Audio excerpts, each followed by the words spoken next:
yung unit nyo, sir. Ito yung ating unit, sir. Ayan. Sa loob, sir, makikita nyo yung ating dashboard. Ito yung ating dalawang susi. So, wag po kayong malilito. Ito po yung ating kill switch engine. Then, ito yung ating dashboard and started. Tapos, ito po yung ating gas and brake, sir. Gas, brake. Then, dito naman po yung ating gear selector. Automatic switches. Automatic transmission po yung Abante.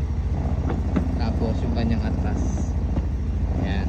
Then, sa baba po yung ating handbrake. Ayan. Handbrake po yan, sir. Handbrake. Parang sasakyan lang po yung unit natin, sir.